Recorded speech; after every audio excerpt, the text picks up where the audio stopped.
Economics is the study of how human beings allocate scarce resources among competing ends. The fundamental reality that economists recognize is that resources are scarce. That is, people desire more than is freely available. Because resources are scarce, everyone has to make trade-offs. Once you devote resources to one thing, you can't simultaneously direct them to a different activity. If you spend your time studying economics, you can't spend that same time studying for something else. Likewise, if you decide to build a skyscraper on your 1-acre plot of land, you can't use the same land for a factory.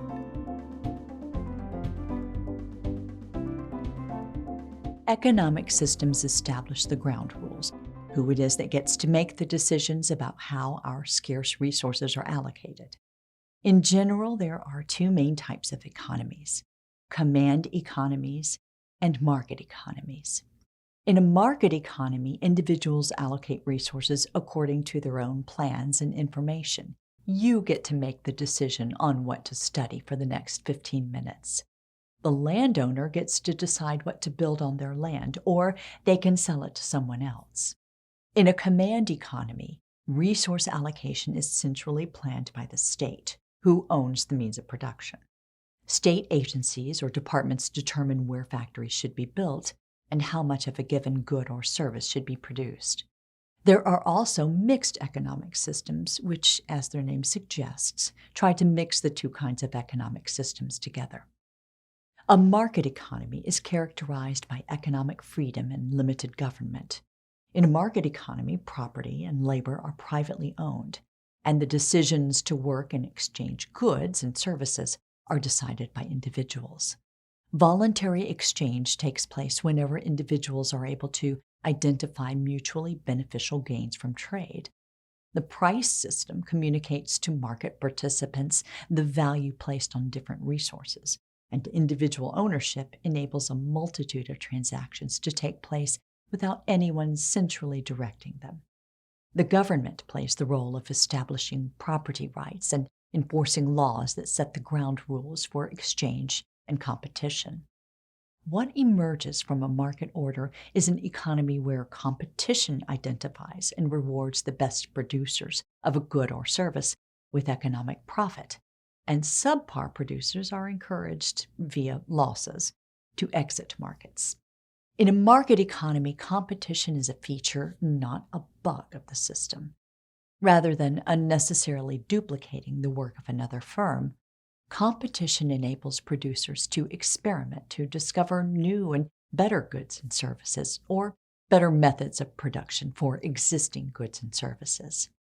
Because no one knows beforehand exactly what or how or where to produce every good or service, or how to devise even better products and methodologies, the market uses competition to continuously improve its allocation of scarce resources. It is important to note that the incentives created by the price system, both profits and losses, are a critical mechanism by which a market system operates. Profit is the reward for successful experimentation. It is the product of a company offering a more desirable good or service than available alternatives at a price point that covers the company's cost of all of their used resources. This includes a company's opportunity cost, whatever the value was of the next best alternative. A company might be able to cover their accounting costs or their pure financial cost, but if they could have been producing something that was significantly more valuable with their time and effort, they missed an opportunity for economic profit. Equally important in a market economy are losses. Losses are an important signal to producers that they are wasting resources. That is, customers do not value what they're doing more than the cost of inputs. As producers exit markets where they incur losses, resources are freed up to be used where they are more highly valued. Market allocation of resources includes all factors of production: land, labor, capital, and entrepreneurial activity all have opportunity costs. When a resource is used for one purpose, it is then unavailable for an alternative use. Through markets, the value of these opportunity costs is made clear in the simplest manner possible. through a price as buyers compete for a limited resource by bidding higher. No one has to know all of the potential uses for an item for the price system to allocate resources to those who value them the most. Economists use a diagram called the circular flow to explain how markets link two groups of economic decision makers, households and businesses, oftentimes called firms. Households and businesses interact in two markets. In the first market, the factor market, households are the sellers of resources, that is, land, labor, capital, and entrepreneurial ability. And firms are the buyers of these factors of production.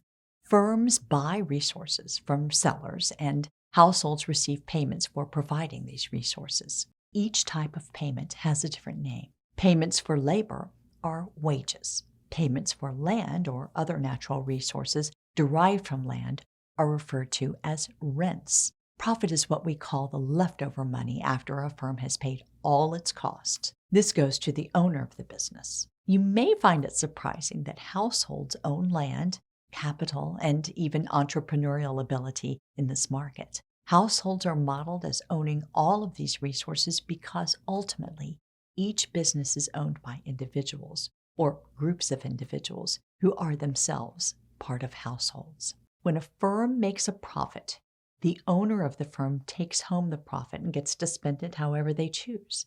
This brings us to the second market, the product market. In the product market, firms are the sellers of products and households are the consumers. Households use the income they received for their land, labor, capital, and entrepreneurial ability to make purchases. Money flows to the businesses and products go to the households. The circular flow model shows how firms and households are interdependent on one another for money and resources. Note that the circular flow model groups all businesses together as a unit of economic decision makers to show how money and resources flow through the economy. However, it is important to note that in a market economy, these businesses do not function as one monolithic entity, spitting out identical products that households buy robotically. These businesses are competing with one another in factor markets for resources and are continuously modifying their product offerings to compete for your dollars. Households, likewise, are continuously comparing products and reallocating dollars to businesses that better meet their needs. And as necessary, households are updating where they sell their land and labor to receive better wages, rents, and profit. Competition, the market economy's allocation method for scarce resources, is hard at work continuously reorganizing resources for their best possible return. This competition in the marketplace is a continuous discovery process of how to meet consumers' desires with limited resources. Okay, let's go over a few questions. Number 1, an increase in the price of land indicates A, land is less scarce, B, land is more scarce, or C, the price of land does not reflect relative scarcity.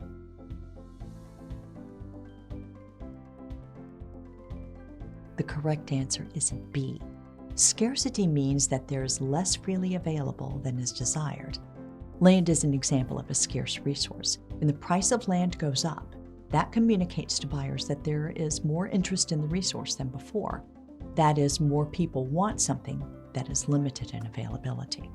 Number 2, which of the following would be most likely to happen if a government capped profits for businesses? A, businesses would be more likely to stick with the same way of doing things. B, businesses would be more likely to experiment with new production methods. Or C, businesses would be more likely to increase output.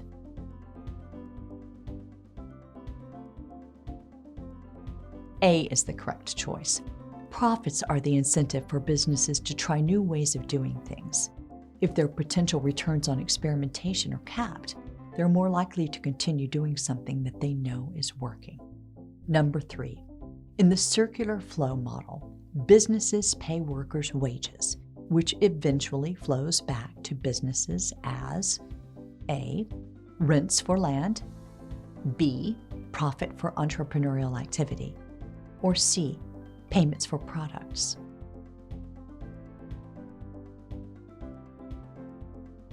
The answer is C. When households purchase products, they use their income or wages to acquire goods. That transaction transfers money from households to businesses. That's all for now. Thanks for watching and happy studying.